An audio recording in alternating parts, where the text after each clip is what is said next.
Hello to everyone. Today's our topic is digestion, absorption, storage and metabolism of fat. अब आज का हमारा topic है कि जो फैट है उसका डाइजेशन, एब्जॉर्प्शन, स्टोर और मेटाबॉलिज्म कैसे होता है और कहाँ होता है। ठीक है, तो हम स्टार्ट करते हैं। When a person takes his food, it enters the stomach where gastric lipase produces slight hydrolysis of fat, process of splitting into smaller molecules by uniting with water। मतलब क्या है, पहले तो आपको इसके पहले भी कार्बोहाइड्रेट का डाइजेशन बताया था, तो उसमें आपको बताया था कि माउथ से क्या है, इसका डाइजेशन नहीं होता है। In the mouth, the digestion of the fat does not occur. Why? क्यों नहीं होता है? Because जो लाइपेज एंजाइम जो होता है, जो हमारे डाइजेशन के लिए हेल्प करता है, जो रिक्वायर्ड होता है फैट के डाइजेशन के लिए, बट क्या है, लाइपेज एंजाइम माउथ में एब्सेंट होता है। जो लाइपेज एंजाइम होता है जो कि डाइजेशन में हेल्प करता है, वो हमारे माउथ में एब्सेंट होता है, इसीलिए फैट का माउथ में डाइजेशन नहीं हो पाता है। क्लियर? जो हमारा एंजाइम है, लाइपेज जो एंजाइम है, वो माउथ में प्रेजेंट नहीं होता, इसलिए हमारा माउथ में जो है डाइजेशन नहीं हो पाता है। तो हमारा फूड क्या करता है, मिक्स होकर, जो हमारी जो सलाइवा है मिक्स होकर क्या करता है, इसोफेगस के थ्रू क्या होता है, इसोफेगस में जाता है, जहाँ पे क्या है, फूड के साथ एसिड लाइपेज जो है एंजाइम वो मिक्स हो जाता है ना। एसिड लाइपेज एंजाइम जो है वो कौन सीक्रेट करता है, जो हमारी टंग है, टंग के जस्ट पीछे हमारी एक ग्लैंड होती है जिसे हम कहते हैं नॉन एबनर्स ग्लैंड। वो क्या करती है, हमारी एसिड लाइपेज जो है एंजाइम उसको सिक्रीट करती है। तो ये क्या होता है, अब जो एंजाइम प्रेजेंट है वो फूड के साथ एंजाइम क्या करता है, मिक्स होकर स्टोमक में आता है, स्टोमक में आता है। In the duodenum bile secretion emulsified fats, pancreatic lipase and intestinal lipase breaks down the fat into the mixture of monoglyceride, diglyceride and fatty acid. The products of digestion pass through the lacteals of the small intestine to the thoracic duct, then to the blood stream and every cells of the body। मतलब क्या होता है, अब यहाँ पर ये है कि हमारा जो फूड है वो कहाँ आया, हमारा पास होकर स्टोमक में आया, स्टोमक में आया, जहाँ पे जो हमारे जो स्टोमक में आता है, जहाँ पे क्या होता है, गैस्ट्रिक जूस प्रेजेंट होते हैं हमारे, बट क्या है, वो इनएक्टिवेटेड फॉर्म में होते हैं। क्यों होते हैं, मैंने इसके पहले भी आपको कार्बोहाइड्रेट पढ़ाया था, तब मैंने आपको बताया था कि हमारे स्टोमक में जो है HCl प्रेजेंट होता है। तो वो क्या करता है, जो वहाँ पे जो एंजाइम होते हैं, जो गैस्ट्रिक लाइपेज जो प्रेजेंट है उसको क्या करते हैं, वो इनएक्टिवेटेड कर देते हैं, है ना, वहाँ कोई रिएक्शन नहीं होने देते हैं। तो इसलिए हमारा फूड क्या होता है, फिर वहाँ से जाता है हमारे इंटेस्टाइन के फर्स्ट पार्ट में, जो कि है हमारा डिओडिनम, जहाँ पे क्या होता है, हमारा बाइल का सिक्रीशन होता है ना। तो वहाँ क्या होता है, अब हमारा डिओडिनम में गया, जहाँ पर हमारा बाइल का सिक्रीशन हो रहा है, तो एक्चुअल प्रोसेस जो हमारी होती है डाइजेशन की, वो हमारे डिओडिनम में होती है, जहाँ पे हमारा पैंक्रियाटिक जूस जो है प्रेजेंट होता है। तो यहाँ पर क्या होता है, फूड जो है वो क्या करता है, रिएक्शन होती है, यहाँ पे वर्क होता है, और क्या होता है, इमल्सिफिकेशन होता है ना, फैट का इमल्सिफिकेशन होता है। अब इमल्सिफिकेशन क्या होता है, आपको आ रहा होगा डाउट ही माइंड में कि अब ये इमल्सिफिकेशन क्या होता है। तो एक्चुअल मीनिंग इसका ये होता है इमल्सिफिकेशन का, कि the complex molecules are convert into the simple molecules.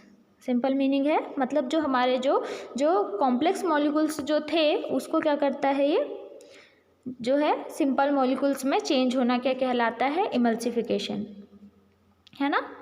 तो क्या होता है, अब यहाँ पर ये चेंज हो गया, फिर क्या होता है, हमारे जो फूड है उसका क्या होता है, हाइड्रोलाइज हो जाता है, हाइड्रोलाइज का मीनिंग भी मैंने आपको बताया था। हाइड्रो मीन्स होता है वाटर, लाइज मतलब ब्रेक डाउन होना, मतलब ये वाटर के साथ मिलके क्या होता है, ब्रेक डाउन हो जाता है फूड का। और क्या होता है, अब फैट मेटाबॉलिज्म में देखते हैं। The liver assist in the oxidation of fat and prepares for fat for deposition in the tissue. In the tissue, some fat of the oxidized to give heat and energy. Some fats are stored in the fat deposit. It can be stored in large quantity cause obesity.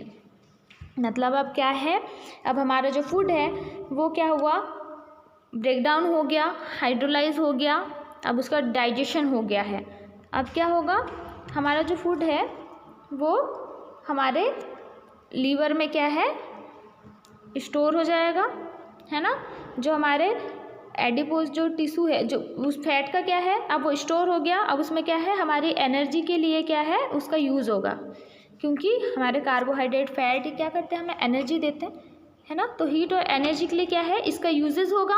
और जो कुछ fats है वो हमारे जो adipose tissues जो थे, मैंने आपको पहले भी बताया था कार्बोहाइड्रेट में, तो क्या होता है, जो बचे हुए जो होते हैं हमारे डाइजेस्टेड जो वो होता है अपना मटेरियल, वो क्या होता है वहाँ पे एडिपोज टिश्यू में क्या है, स्टोर हो जाते हैं। तो जब एनर्जी की ज़रूरत पड़ती है या ड्यूरिंग स्टारवेशन के टाइम क्या होता है, हमें वो एनर्जी देने का काम करता है। तो अब हमारा फैट जो है वो स्टोर हो गया। अब यदि ये लार्ज क्वांटिटी में हम फैट की बात कर रहे हैं, क्योंकि तो अगर ये ज़्यादा मात्रा में यदि स्टोर हो जाता है, इसकी ज़्यादा क्वांटिटी हो जाती है, तो ये क्या करता है, हमें ओबेसिटी कॉज करता है। अब ओबेसिटी आपको पता है क्या होता है, हमने कार्बोहाइड्रेट में भी देखा था, है ना, कि ज़्यादा अगर कार्बोहाइड्रेट हम लेते हैं तो क्या होता है। तो फैट का भी ऐसा ही है कि ज़्यादा फैट लेने से हमें क्या है, ओबेसिटी कॉज हो जाती है। तो आपको ये डाइजेशन प्रोसेस समझ में आ गई होगी। रिपीट करना है तो मैं एक शॉर्ट में कर देती हूँ रिवाइज को, समझिएगा थोड़ा। क्या होता है कि इसमें जो फैट का जो डाइजेशन जो होता है वो हमारे माउथ में नहीं होता है। क्यों नहीं होता है, क्योंकि यहाँ पर क्या होता है, हमारा जो लाइपेज एंजाइम है वो प्रेजेंट नहीं होता है, और इसके बिना जो है डाइजेशन हमारा नहीं हो पाता है। फिर क्या होता है, अब ये एंजाइम प्रेजेंट नहीं है तो ये क्या होता है, ईसोफेगस में आता है, सलाइवा के साथ मिक्स होकर यहाँ पर हमारा जो है वो एंजाइम प्रेजेंट होता है ना। लाइपेज एंजाइम जो है हमारा एसिड लाइपेज एंजाइम प्रेजेंट होता है, जिसके साथ ही मिक्स होकर क्या करता है, स्टोमक में आता है। स्टोमक में आके वहाँ पे HCl प्रेजेंट होता है, जो कि क्या है, कोई रिएक्शन नहीं होने देता है, ये इस एंजाइम को क्या है, इनएक्टिवेट कर देता है। फिर फूड क्या करता है, हमारा फर्स्ट पार्ट ऑफ इंटेस्टाइन में, मतलब कि हमारे डिओडेनम में जाता है, जहाँ की हमारा पैंक्रियाटिक जूस जो है, वो पैंक्रियाटिक एंजाइम जो है वो प्रेजेंट होता है, जो कि हमारे डाइजेशन में हेल्प करता है ना। तो हमारी यहाँ पे जो प्रोसेस है डाइजेशन की वो हमारी यहाँ होती है। तो यहाँ पे क्या होता है, फिर फूड का जो है वो हाइड्रोलाइज हो जाता है, ब्रेक डाउन होकर क्या करता है, ये हमारे एडिपोज टिश्यू में कुछ फूड जो है वो स्टोर हो जाता है, और कुछ हमें एनर्जी प्रोवाइड करने का काम करता है। और ज़्यादा यदि फैट स्टोर हो गया तो क्या होता है, हमें ओबेसिटी कॉज होती है। तो ये था हमारा डाइजेशन, एब्जॉर्प्शन, स्टोरेज और मेटाबॉलिज्म ऑफ फैट। इसमें आपको कोई डाउट नहीं होगा, मैंने 2 बार आपको एक्सप्लेन कर दिया है इजी लैंग्वेज में। अब इसके बाद हम देखते हैं लास्ट टॉपिक, जो हमारी फैट यूनिट है, इसका deficiency and over consumption of fat. अब फैट को कम लेने से या फैट को ज़्यादा लेने से हमारे शरीर में जब फैट की मात्रा कम हो जाती है, ज़्यादा हो जाती है, तो उसका क्या रिएक्शन दिखाई देता है। A deficiency of fat may result in a deficiency of fat soluble vitamins, may affect the growth and weight of the children।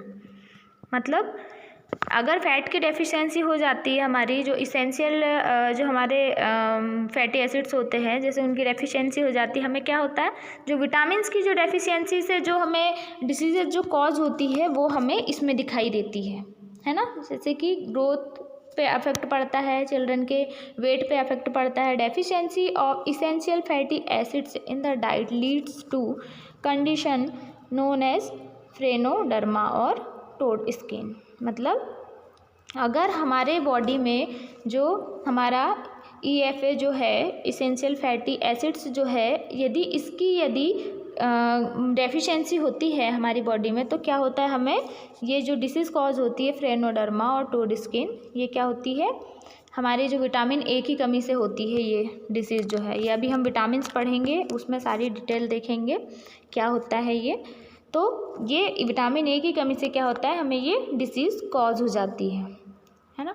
अब देखते हैं हम कि ओवर कंजप्शन से फैट के क्या होता है। अभी मैंने आपको डाइजेशन की प्रोसेस में भी बताया था लास्ट में कि अगर ज़्यादा हम फैट लेते हैं तो हमें क्या इफ़ेक्ट इसके दिखाई देते हैं, है ना, क्या साइड इफ़ेक्ट होते हैं। Excessive over consumption of fat are cause the obesity. मैंने आपको बताया था कि यदि हम ज़्यादा फैट जो है डाइट में लेते हैं तो हमें ओबेसिटी कॉज होती है। ओबेसिटी क्या होती है, it is characterized by the excessive fat are accumulated in the body and may increase the risk of health problems. मतलब क्या होता है, हमारे जो फैट है वो क्या है, ज़्यादा मात्रा में क्या है हमारे बॉडी में जो है वो एक्यूमुलेट यदि हो जाते हैं, स्टोर हो जाते हैं, तो क्या होता है, उससे ओबेसिटी कॉज होती है। और ओबेसिटी कॉज होने से क्या होता है, जो हमारी हेल्थ प्रॉब्लम्स की जो रिस्क है वो बढ़ जाती है। मतलब हमें डायबिटीज़ हो गया और भी जो डिसीजेज है वो कॉज होने के मोस्ट चांसेस रहते हैं। तो ये हमारा फैट जो था यूनिट जो है, ये हमारी फैट ये आज कंप्लीट हो गई है। Thank you.